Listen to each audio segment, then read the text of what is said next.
veliki pozdrav svima, sa vama je Voxtrash HD i u današnjem klipu ću vam pokazati jednu fantastičnu kuću u Minecraftu. Znači, prvo da napomenem, ja je nisam pravio, samo sam je skinuo sa interneta.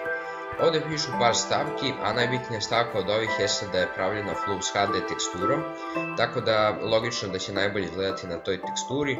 Ja tu teksturu trenutno nemam, pa eto, radit ćemo na Clash teksturi, ali nebitno je, ova kuća izgleda fantastično bukvalno na svakoj teksturi. Hajde prvo da pregledamo prizemlje. Znači, kao što možete vidjeti, ovdje je jedan teren za košarku koji jako lepo izgleda.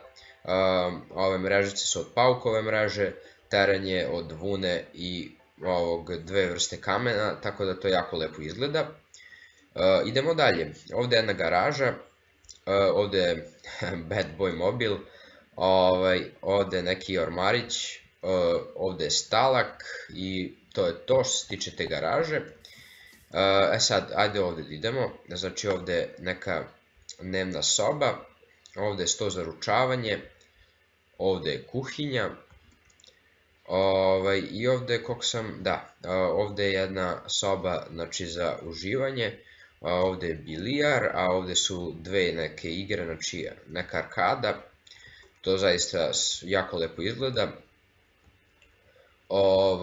I ovdje je neka poslovna soba, ali šta znam, moglo je ovo malo bolje da se odradi. Prvo, ne sviđa mi se kako su raspoređene ove stolice, malo je to čudno.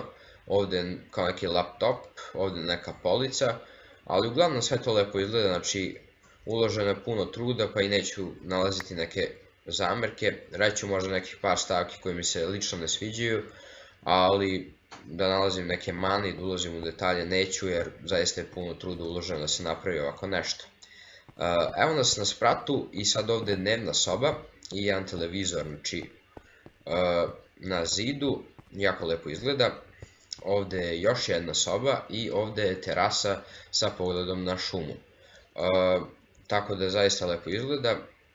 Idemo dalje, znači evo je ovdje još jedna terasica i ovdje imamo pogled, znači, na bazen i na more. Sad, znači, pokazao sam vam sprat, hajmo dole i da vam pokažem najzanimljiviji deo kuće. To je ovaj bazen i ovo sve okolo njega, znači ovdje su ležaljke koje fantastično izgledaju. Ovdje je neki reflektor, neko svetlo, imamo i svetla pod vodom, znači za neko noćno kupanje, znači zaista prelepo izgleda. I ovdje je more, znači jako lepo izgleda, prelepo izgleda i kuća. Hajde da vidimo kuću još sa ove strane, znači prelepo izgleda. Tako da, eto, link ove mape, to jest kuće, bit će vam u deskripciji. Hvala vam na gledanju i vidimo se u sljedećem klipu. Pozdrav!